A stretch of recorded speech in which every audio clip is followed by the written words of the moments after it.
है। नमस्कार आदाब दोस्तों, my name is Shraddha Singh and I am third year BTech student. अब आप सोच रहे होंगे कि मैंने इतने सारी भाषाओं का यूज करके आपका अभिवादन क्यों किया। इसके लिए हम बात करते हैं गोरखपुर की, क्योंकि ये भाषाएं हैं गोरखपुर की।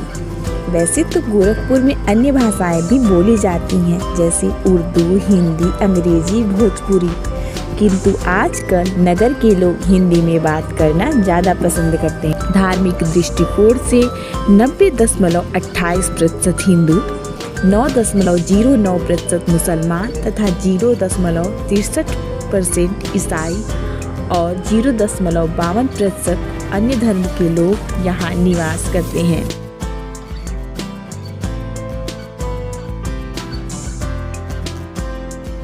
महानगर की आबादी वर्तमान में लगभग 6,25,000 एवं क्षेत्रफल लगभग 147 वर्ग किलोमीटर है। गोरखपुर आने जाने की अच्छी फैसिलिटी है। यहाँ से कुल 11 एक्सप्रेस ट्रेन चलती है। यहाँ पर विश्व का सबसे लंबा गोरखपुर जंक्शन रेलवे स्टेशन है, जिसकी लंबाई 1366 मीटर है तथा यहाँ से कई डोमेस्टिक फ्लाइटें भी चलती हैं।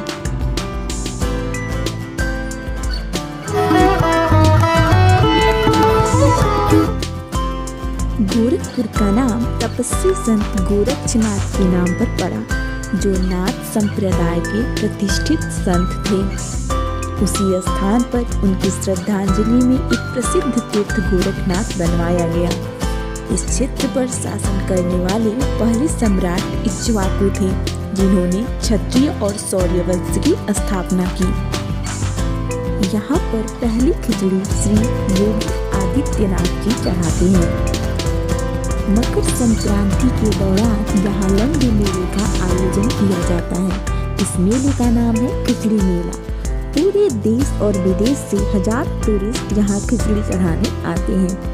हाँ, खिचड़ी ही क्यों चढ़ाई जाती है, इसके पीछे भी एक कहानी है। हिंदू मान्यताओं के अनुसार श्री गोरखनाथ जी हिमाचल स्थित ज्वाला माता के मंदिर गए थे। यहाँ देवी ने उन्हें दर्शन देते हुए भोज पर आमंत्रित किया। इस पर गुरुजी ने कहा कि वह भिक्षा में मिले दाल चावल ही खाते हैं। ये सुनकर देवी ने उन्हें भिक्षा में मिले दाल चावल लेकर आने को कहा। के बाद गोरखनाथ राप्ती नदी के किनारे पहुँचे और साधना में लीन हो गए। साधना करते समय इनके पात्र में आते जाते लोग चावल की दाने और दाल डालते थे, लेकिन उनका पात्र कभी पूरा नहीं भरता था। तब से माता गोरखनाथ जी का इंतजार करते हैं, लेकिन गोरखनाथ जी वहाँ गए ही नहीं और तभी से इस स्थान पर खिचड़ी चढ़ाने की परंपरा है। गोरखनाथ का मंदिर परिसर 52 एकड़ में फैला हुआ है। सिटी के साउथ में बसा 1700 एकड़ में फैला रामगढ़ ताल और यहाँ के नौका विहार के बारे में क्या कहना। शाम ढलते ही इस ताल की खूबसूरती और बढ़ जाती है तथा शहर के पूर्वी क्षेत्र में गोरखपुर कुशीनगर राजमार्ग पर एक घना जंगल है, जिसे कुसमी जंगल कहा जाता है। इसका क्षेत्र 2000 हेक्टेयर है।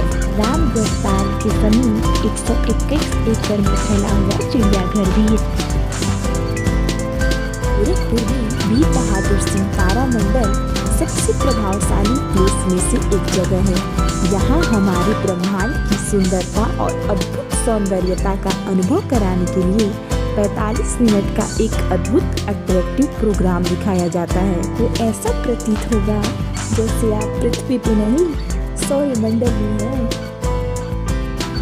गोरखपुर से 50 किलोमीटर की दूरी पर भगवान बुद्ध से जुड़ी एक अत्यंत लोकप्रिय अंतर्राष्ट्रीय पर्यटन स्थल भी है, जहां भगवान बुद्ध ने मोक्ष प्राप्त किया था।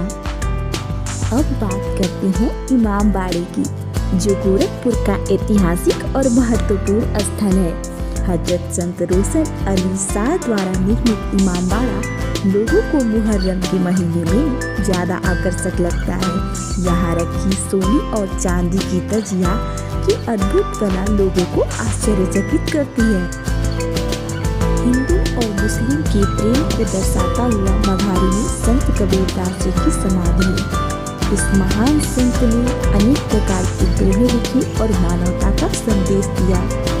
इनकी पार्थिव शरीर मृत्यु के पश्चात पुष्प में परिवर्तित हो गए, जिसे आधा मुस्लिम संप्रदाय के लोगों ने तथा आधा हिंदू संप्रदाय के लोगों ने लिया। हिंदू ने इस आधे पुष्प का वहीं पे समाधि बनवाई, तो मुस्लिम लोगों ने मजार बनवाया। कृष्ण गोविंद हरि मुरारी, हे नाथ नारायण वासुदेवा।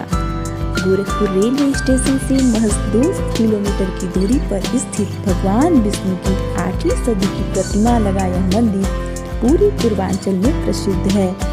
मंदिर की खास बात यह है कि प्रभु की प्रतिमा की मुस्कान दिन भर में 3 तरह की होती है, अर्थात सुबह, दोपहर, शाम। इन तीनों पहर में भक्तों को प्रभु विष्णु की अलग अलग छवियों के दर्शन होते हैं। कसौटी पत्थर की 4 भुजाओं वाली भगवान विष्णु की 2 ही मूर्तियां हमारे देश में हैं, एक तिरुपति बालाजी और दूसरी गोरखपुर के विष्णु मंदिर में। कसौटी पत्थर एक ऐसा पत्थर होता है जिससे हीरे की शुद्धता की जांच की जाती है।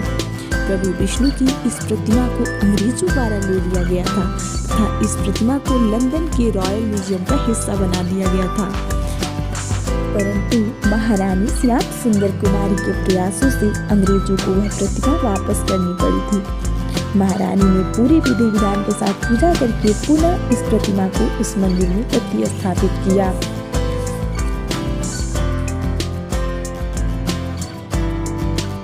अब हम चलते हैं हिंदू धर्म के प्रचार प्रसार करने वाले वर्ल्ड फेमस गीता प्रेस में। ये अपनी किताबों के लिए हिंदुओं में दुनिया भर में प्रचलित है। तो आइए जाने कि गीता प्रेस के बारे में जो इसे खास बनाती है। आज गीता प्रेस को लगभग 100 साल से ऊपर हो चुके हैं और इन 100 सालों में यह 50 करोड़ से भी अधिक कृतियों का प्रकाशन कर चुका है। यहाँ से पब्लिश होने वाली भगवत गीता की 8 करोड़ से भी अधिक तथा रामचरितमानस की 7 करोड़ से भी अधिक कॉपी बिक चुकी है। भारत में घर घर भागवत गीता तथा रामचरितमानस पहुँचाने का श्रेय गीता प्रेस को ही जाता है। गीता प्रेस से प्रकाशित पुस्तकों की बिक्री थोक दुकानों में की जाती है। यहाँ लगभग 200 से अधिक कर्मचारी काम करते हैं। ये सरकार तथा किसी भी संस्था से किसी प्रकार का डोनेशन नहीं लेते हैं। गीता प्रेस में कुल 15 भाषाओं में पुस्तक का प्रकाशन किया जाता है, जैसे कि हिंदी, संस्कृत, अंग्रेजी, तमिल, तेलुगु, कन्नड़, मलयालम, गुजराती, मराठी, बंगाली, उड़िया, असमी, गुरमुखी, नेपाली, उर्दू। जो इन किताबों को खास बनाती है, इन किताबों में किसी जीवित व्यक्ति की फोटो नहीं छपती और न ही किसी प्रकार का विज्ञापन छपता है।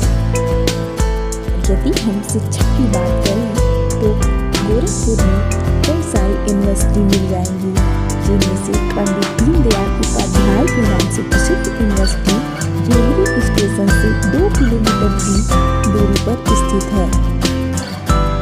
अगर आप गोरखपुर घूमने आए हैं तो यहाँ आने के बाद आप तीखे, चटपटे और मसालेदार खाने का लुत्फ नहीं लिया तो फिर सफर का मजा ही किरकिरा हो जाएगा। तो चलिए हम आपको यहाँ की उन जगहों के बारे में बताते हैं जहाँ का स्वाद चखने के बाद आप यहाँ के दीवाने हो जाएंगे। यहाँ सबसे पहले नंबर 1 पर आता है रॉयल दरबार रेस्टोरेंट। रॉयल दरबार की शाही टेस्टी डिश के बारे में क्या कहना। इसके अतिरिक्त सिप्स, गोल्डन फ्राई और शहंशाह रेस्टोरेंट में भी स्वादिष्ट डिशेज आपको मिल जाएंगी। इसके अतिरिक्त इस शहर की चटपटी चाय तथा लहसुन के साथ बने छोले समोसे जरूर खाएं। और यदि आपको नॉनवेज पसंद है तो गोरखपुर का काकोरी कबाब आपको बहुत ही पसंद आएगा। इन सब के अतिरिक्त जलेबी, रस मलाई के अलावा बाटी और चोखा यहाँ के फेमस फूड हैं। भारत में टेक्सटाइल इंडस्ट्री सबसे ओल्डेस्ट इंडस्ट्री है। इंडिया में टेक्सटाइल सेक्टर एग्रीकल्चर के बाद दूसरे स्थान पर है।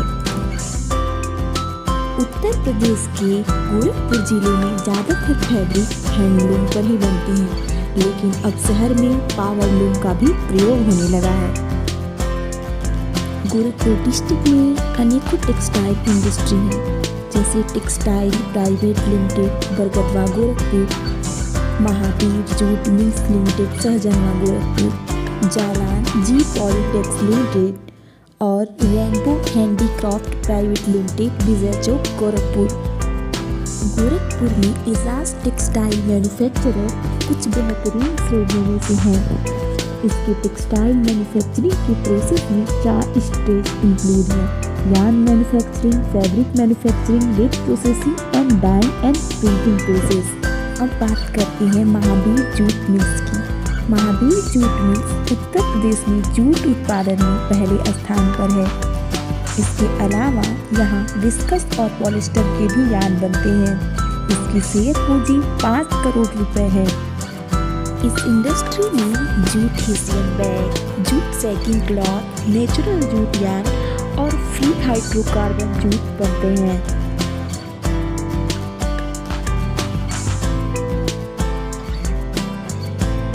ब्रिलियंट ड्रायर्स प्राइवेट लिमिटेड एक गवर्नमेंटेड कंपोजिट यूनिट है जो सूटिंग फैब्रिक और अस्तर यार्न की मैन्युफैक्चरिंग करती है तथा साथ में पॉलिस्टर व विस्कस के ब्लेंड यार्न भी मैन्युफैक्चर करती है। यह प्रेजेंट टाइम में मिस्र, तुर्की, ईरान, ब्राज़ील, अर्जेंटीना तथा अफ्रीका आदि देशों से एक्सपोर्ट कर रही है। So I will discuss about Gorakhpur, Uttar Pradesh. Thank you. Bye bye.